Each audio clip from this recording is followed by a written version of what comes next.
आप देख रहे हैं 4 PM और मैं हूं आपके साथ सिमरन। दोस्तों, मिडिल ईस्ट में बिछी खूनी बिसात पे अब अचानक एक्टिव हुए हैं। उनकी कल्पना भी किसी ने नहीं की थी। अभी तक ट्रंप और नेतन्याहू ईरान को नस्ते-नाबूद करने का ख्वाब देख रहे थे, लेकिन अंदर खाने से जो खबर सामने आई है उसने सबको चौंका दिया है। ट्रंप और नेतन्याहू के अपने कुनबे में ही लट्ठा लट्ठी शुरू हो गई है।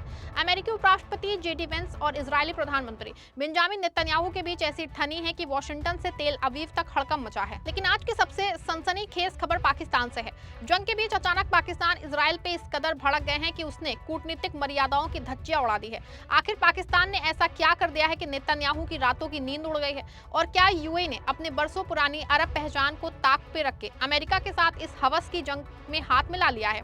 आज की इस विशेष रिपोर्ट में इन अहम मुद्दों पे हम आपके साथ तगड़ी वाली चर्चा करने वाले हैं। दोस्तों, सबसे पहले बात करते हैं इजराइल और पाकिस्तान के बीच शुरू हुई इस जुबानी जंग की। तेल अवीव से खबर आ रही है कि इजरायली कैबिनेट की बैठक में पाकिस्तान का नाम लेके जम के जहर उगला गया है। इजराइल का आरोप है कि पाकिस्तान इस वक्त ईरान का साइलेंट पार्टनर बना हुआ है। वजह है कि पाकिस्तान ने न सिर्फ ईरान के खिलाफ कूटनीतिक मोर्चा संभाला है, बल्कि वो तुर्की और कतर के साथ मिलकर मिडिल ईस्ट में अमेरिका की घेराबंदी कर रहा है। इजरायली खुफिया एजेंसी मोसाद की एक रिपोर्ट का हवाला देके दावा किया जा रहा है कि पाकिस्तान पर्दे के पीछे से ईरान को ड्रोन तकनीक और मिसाइल प्रोग्राम में सामरिक मदद पहुंचा रहा है। इसी कड़ी में इजराइल और अमेरिका ने एक दिन पहले ईरान की राजधानी तेहरान में मौजूद पाकिस्तानी दूतावास के नजदीक बमबारी की थी। इसमें पाकिस्तान बुरी तरह भड़क गया और इजराइल को खुली धमकी दे दी। पाकिस्तान ने कहा कि ईरान या दुनिया में कहीं भी उनके राजदूतों को नुकसान पहुंचाने की कोशिश की गई तो उसका कड़ा जवाब दिया जाएगा। पाकिस्तान स्ट्रेटेजिक फोरम के बयान में कहा गया है कि इजराइल को याद रखना चाहिए कि पाकिस्तान कोई कतर नहीं है। बयान में आगे कहा गया है कि अगर दुनिया में कहीं भी हमारे राजदूतों को नुकसान हुआ तो हम उनकी खूब धुनाई करेंगे। ऐसे में तनाव पाकिस्तान और इजराइल के बीच लगातार बढ़ता दिखाई दे रहा है और पाकिस्तान ईरान करीब आते जा रहे हैं। आपको बता दें कि पाकिस्तान एक ऐसा मुस्लिम मुल्क है जिसके पास परमाणु बम है।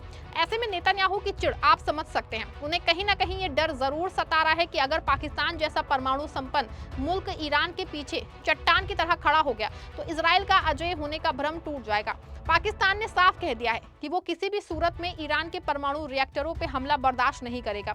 आपको बता दें, पूरे मामले में सबसे अहम बात है कि इजराइल पाकिस्तान से इसीलिए जला हुआ है क्योंकि पाकिस्तान ही वो मुल्क है जो ट्रंप और ईरान को नजदीक ला रहा है। पाकिस्तान पिछले कई दिनों से इस कोशिश में है कि इस्लामाबाद में ईरान और अमेरिका के बीच बातचीत हो सके। इसके लिए पाकिस्तान ने न सिर्फ ट्रंप को मना लिया है बल्कि अमेरिकी उपराष्ट्रपति जेडी वेंस को भी इस पे राजी कर लिया है। वो इस्लामाबाद आके तेहरान के आला अफसरों से बातचीत करेंगे। दोस्तों, यही वजह है कि आज पाकिस्तान के प्रधानमंत्री शहबाज शरीफ ने ईरान के जो है राष्ट्रपति मसूद पेजेश्कियान से फोन पे बात की करीब 1 घंटे तक। मीडिया रिपोर्ट्स के मुताबिक इस बातचीत में दोनों नेताओं ने शांति बहाल करने के उपायों पर चर्चा की। ये बातचीत ऐसे समय में हुई है जब इस्लामाबाद में जल्द ही तुर्की, मिस्र, सऊदी अरब और पाकिस्तान के विदेश मंत्रियों की बैठक होने वाली है। इस दौरान रीजन में बढ़ते हुए जो है तनाव को कम करने और कूटनीतिक समाधान तलाशने पर जोर दिया जाएगा। शहबाज शरीफ ने बातचीत के दौरान इजराइल की तरफ से ईरान पे किए गए हमलों की कड़ी निंदा की है और तेहरान के साथ एकजुटता दिखाई है। उन्होंने ये भी बताया है कि पाकिस्तान सरकार शांति स्थापित करने के लिए लगातार कूटनीतिक प्रयास कर रही है। वहीं मसूद पेजेश्कियान ने कहा कि मौजूदा हालात में बातचीत और मध्यस्थता को आगे बढ़ाने के लिए आपसी विश्वास बनाना बेहद जरूरी है। लेकिन ये भी साफ है कि जिस तरह से ईरान और पाकिस्तान करीब आ रहा है वो जंग का एक नया एंगल बनता दिख रहा है। दोस्तों, आज सत्ता की आंखों में आंखें डाल के पत्रकारिता करना मुश्किल हो गया है। हमारे 4 PM नेशनल यूट्यूब और फेसबुक चैनल को जिसे आपका प्यार और विश्वास हमेशा से मिलता रहा है, उसे बंद करके सरकार ने ये साबित कर दिया है कि वो आपके सवालों से कितना डरती है। मुश्किल दौर है, लेकिन हम ना रुके थे और ना ही रुकेंगे।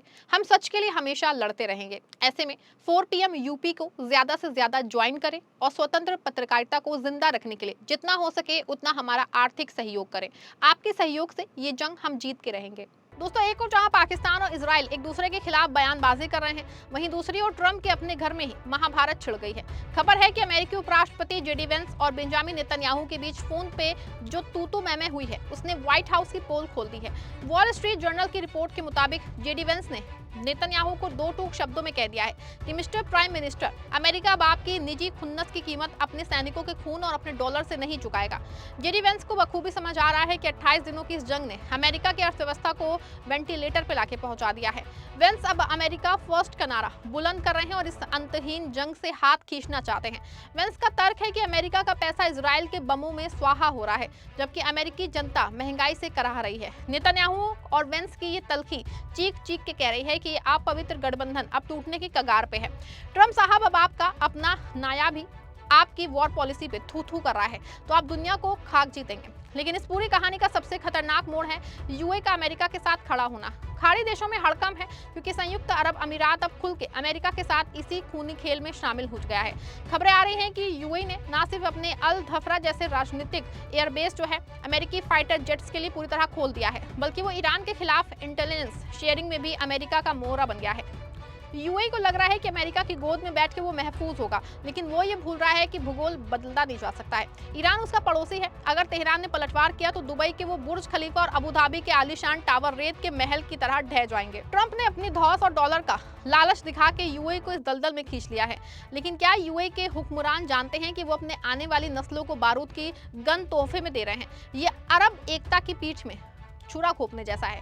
इजराइल और अमेरिका के साथ अब यूएई भी ईरान के खिलाफ जंग में शामिल होता दिखाई दे रहा है। मीडिया रिपोर्ट्स के मुताबिक पिछले 3 हफ्तों में ईरान ने यूएई पे 2200 से ज्यादा मिसाइल और ड्रोन हमले किए हैं। हालांकि यूएई की मजबूत एयर डिफेंस सिस्टम ने 95% से ज्यादा हमलों को नाकाम कर दिया है। ईरान पहले ही साफ कह चुका है कि अगर ऐसा हुआ तो वो यूएई के ऊर्जा प्लांट, न्यूक्लियर साइट्स और अन्य अहम ठिकानों को तबाह कर देगा। यूएई और ईरान के बीच तनाव नया नहीं है। दोनों के बीच अबू मूसा जैसे आइलैंड को लेकर के पुराना विवाद है जो 1971 से ईरान के कब्जे में है। लेकिन ईरान के इस्लामिक रिवोल्यूशनरी गार्ड कॉर्प्स ने दावा किया है कि उसने दुबई में एक ठिकाने पे हमला किया है जहां यूक्रेन का एयर डिफेंस सिस्टम मौजूद था।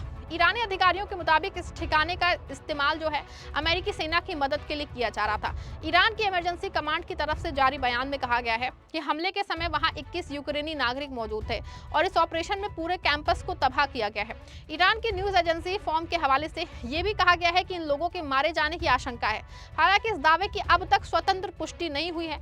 ये दावा ऐसे समय में आया है जब यूक्रेनी राष्ट्रपति जेलेंस्की खाड़ी देशों के दौरे पे है, जहां उन्होंने सऊदी अरब और यूएई के साथ रक्षा सहयोग बढ़ाने की घोषणा की है। ईरान की मिलिट्री यूनिट खत्म अल अंबिया ऑफिस से प्रवक्ता इब्राहिम जोल्फागरी के मुताबिक ईरानी सेना ने मिसाइल और ड्रोन से 2 ऐसी जगहों पर हमला किया है जहां 500 से ज्यादा अमेरिकी सैनिक मौजूद थे।